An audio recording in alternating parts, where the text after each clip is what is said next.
Bismillah, alhamdulillah, wassalatu wassalamu ala rasulillah wa ala alihi wa sahbihi ajma'een. Brothers and sisters in Islam, assalamu alaikum wa rahmatullahi wa barakatuh.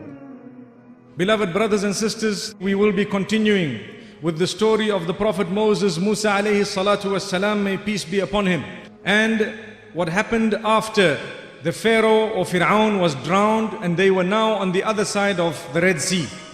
Allah subhanahu wa ta'ala saved Musa alayhi salam and Bani Israel from the strongest man and regime and army and nation on the face of the earth. Blessing from Allah subhanahu wa ta'ala. Bani Israel saw the miracle of Allah in front of their own eyes. They saw the sea split into two portions which seemed like mountains. And then they saw Fir'aun and his army drowning. Bani Israel saw what no nation had ever seen. They've seen miracles. Miracles happening in front of them. Not something they've heard of, but they were part of that miracle. They were in there. They walked through that path. They saw that miracle. They saw how Allah saved them. They saw how Allah destroyed Fir'aun. They saw how the stick turned to a snake. They saw all the different miracles that took place on the hands of Musa alayhi salam. What was the first thing they did when they reached to safety? When they were traveling into a new land, Bani Israel saw some men worshipping some idols. They went to Musa. They said, "O Musa, can you create for us or make for us a god like they have gods?" Look at these people. They were just saved from Fir'aun by the will of Allah, by the power of Allah subhanahu wa ta'ala. Moments ago, they crossed, and in a short period of time, they already were excited by what some others were doing. Musa alayhi salatu wasalam responded to them. Subhanallah, you want an idol to worship like these people? You want to worship an idol beside Allah, the one that just saved you right now? Is there something wrong with you people? Did you just forget what you just saw? Allah subhanahu wa ta'ala made you see where not many people see. You just finished from a great miracle that Allah subhanahu wa ta'ala saved you. And now you are willing to replace Allah with an idol that you make with your own hands? But what did Musa tell them? Did he say, "You are a non-believers? You are a kuffar"? No, he didn't. He said, "You are people who are ignorant." And then he told them, "Verily these people will be destroyed for that which they engaged in, and all that they are doing is in vain." He said, "Shall I seek for you a god other than Allah, while He has given you superiority over mankind?" Musa is telling Bani Israel that Allah has chosen you. They were the nation whom Allah chose. Even though up to that moment, they were still weak, and they didn't have any khilafah, and they didn't have any nation, and they didn't have any power. Nevertheless, they were still the best. They believed in Allah, and they knew that Allah is the one who helped and assisted them. But when they saw what other people are doing, they wanted to have something similar to them. They are not satisfied with what they had. They have an inferiority complex. Bani Israel were weak in Egypt, and they came out of Egypt. Now they are in freedom, but they are still thinking with the weak mentality. The weak imitates the strong. So they always think that the others have something better than them. And you find among the Muslims who are weak today, those of them who are not proud with what Allah subhanahu wa ta'ala has given them. They are always trying to find ways to imitate the others. And who are they imitating? They are imitating the West, because the West is strong. So you find that the Muslim wants to look like the non-believers, he wants to act like the non-believers, he wants to celebrate like the non-believers, he wants to do everything the way the non-believers are acting. So we need to learn a lesson. Not everything you see happening around you is correct. You need to know what is knowledge, you need to know what is right. You need to understand what looks good is not always good. May Allah subhanahu wa ta'ala protect us. Musa alayhi salam and Bani Israel left Egypt, and they were promised the Holy Land, Jerusalem, and the land surrounding it. A new sacred land for them to live in. A land in which they could say, "This is our land, this is our country, this is our town, this is our city. We live here. This is our place. We are the owners of this land." Not the slaves of the owners of this land, how they used to be in Egypt. So he says, now Allah has issued an instruction for us. "O my people, enter the blessed land of Jerusalem. and do not turn back. We are going to go there and we will be victorious over the people that are there. Do not go back, because then you will be losers. So Musa alayhi salam and Bani Israel are traveling toward that direction. They arrived next to Jerusalem. Musa alayhi salam told his people, let's attack. Now these people, they were used to Fir'aun and they were used to everything he said, and they had this mentality where they became very stubborn. They were frightened for everything, and at the same time, even though they knew it was a messenger, but they thought, we wanted the easy way. We don't want to make an effort, we just wanted the easy way. So they told Musa alayhi salam, in that particular town that you want us to enter, the city of Jerusalem, there are people who are very oppressive. There are people who are tyrants, people who are very powerful. We don't want to go there.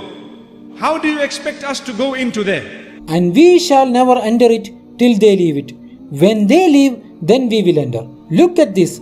They said that the people in there are powerful and strong. How do you think people who are powerful and strong are gonna vacate it for you? You already said that they are powerful and strong. Do you expect them to walk out and tell you, come on in? When Musa told his people, all my people, remember Allah's ni'mah, Allah's bounties, Allah's gifts upon you. When He made from among you prophets and kings, what Allah had granted you, He did not grant anyone. So thank Allah in return. And Allah has granted you so much, and He's asking you to go into the city. They refused. And Musa alayhi salam is looking at them, asking them, what is it? I'm instructing you. Moments ago we were saved. Look at the gift of Allah. Musa alayhi salam tried again. They said, no ways, we are never going to go in there. But there is still some good among them. So two men came ahead. They said, enter the gate, and if you enter the gate, you will win. That's all what you need to do. Just open up that gate and walk in, and that will be enough to defeat the enemy. What quality do these two men have? Fear. This is very important thing to notice, that you cannot fight the enemy unless you fear Allah subhanahu wa ta'ala more than you fear the enemy. And they said, and put trust in Allah if you are believers indeed. And Allah Azza wa Jalla is ordering you to fight. And not only that, but Allah guarantees you victory. What more do you want? Just go in, and Allah Azza wa Jalla will guarantee you victory. They said, no, we're not going to go in until the people walk out. Subhanallah. What kind of people are you? What kind of a nation are you? Allah subhanahu wa ta'ala is promising you victory. And Allah subhanahu wa ta'ala is promising you that once you walk in, Allah will give you victory over these people, although you are weaker than them. Walk into the gates of that city, and you see Allah's victory coming down. Just walk in. What was the response of Bani Israel after they heard the order from Musa and they heard the advice from these two men? They said, we are not gonna go in. And then look at what they said. Go and fight with your Lord. We are sitting right here. Look at the disrespect. Listen to the disrespect. Go. You and your Lord fight. We are sitting over here. Yeah, fight. When you finish, call us, we'll come in. Musa alayhi salam is one step away from Jerusalem, the promise of Allah, which has been waiting for years. Musa alayhi salam is almost there. He got it. And now they are on the gates of Jerusalem. He can see it with his own eyes. He can see the promise of Allah right in front of him. And in that critical moment, Bani Israel betrayed him. It was a grim moment for Sayyidina Musa alayhi salam. Sayyidina Musa alayhi salam, after that he raised his hands to Allah subhanahu wa ta'ala and said, he said, Ya Allah, you've issued me an instruction here.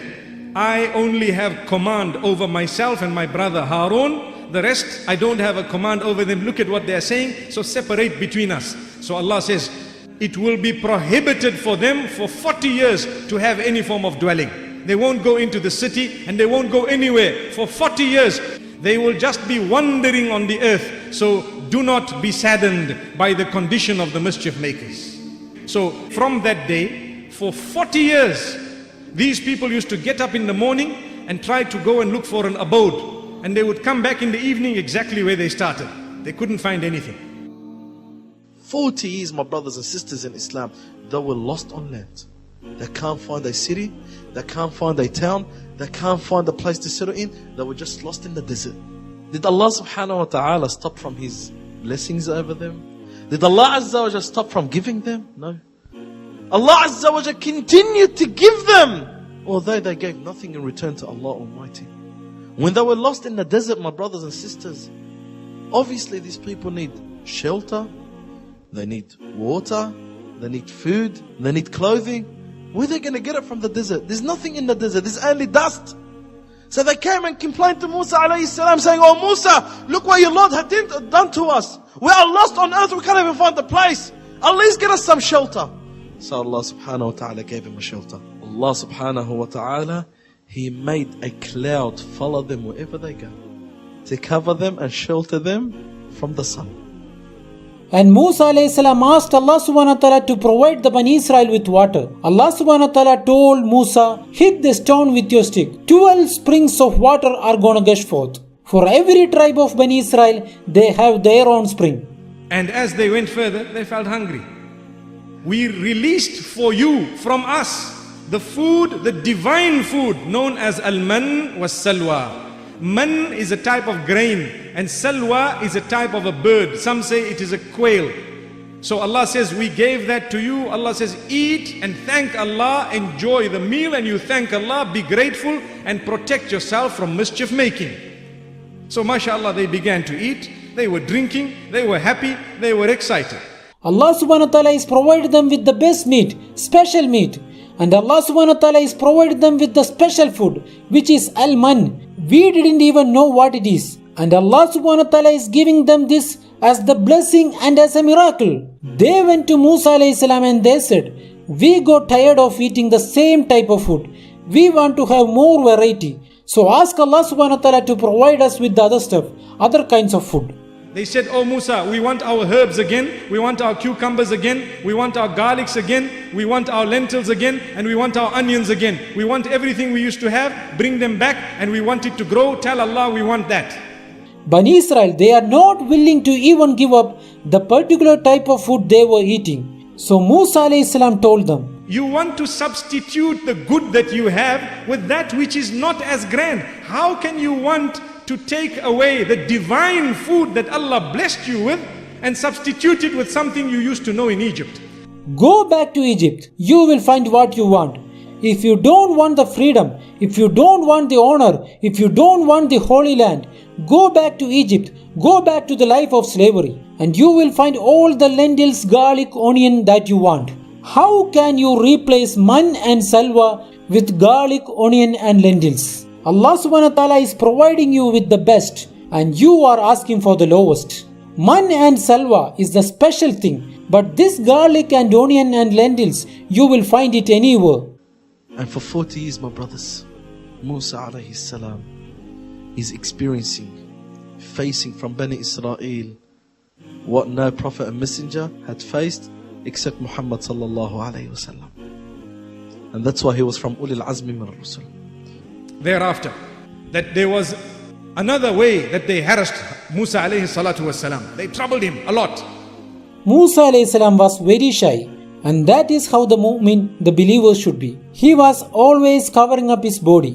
Bani Israel said, "Musa is not showing us his body because he is suffering from some kind of disease." And they accused him of leprosy and they accused him of syphilis. Beneath his clothing, he's got a very big sickness. And they accused him of something very dirty, very rude. So the rumor began to spread amongst the people. So Allah subhanahu wa ta'ala decided to clear it for Musa. Bani Israel, they used to bathe together. They would go out in a river or in a pool and they would all take their clothes. And they would go in and bathe in front of each other. Musa alayhi salam would go alone and he would not let anyone see. So Musa alayhi salam went to bathe. So he put his clothes on a rock, on a stone. And then he when looked back, he didn't find the stone. The stone was running away with his clothes. So Musa alayhi salam is running after the stone. And he is saying, "Bring me my clothes back, bring me my clothes back." And he is running after the stone. And the stone took him around Bani Israel. So they take a look at Musa alayhi salam without any clothes. They saw the best creation of Allah. And then when the issue was done, the stone stopped by the order of Allah. Musa alayhi salam had his stick, which he would carry with him always. And he started beating the rock, beating the stone. Rasulullah sallallahu alayhi wasallam says, and he left on it marks that could be seen. Allah subhanahu wa ta'ala says, O you who believe, do not be like those who harmed Musa alayhi salam with the accusation. So Allah had to clarify him and free him from that particular accusation. Be careful. Don't spread rumor. Allah will choose a way of clearing the names of those whom we spread rumor about.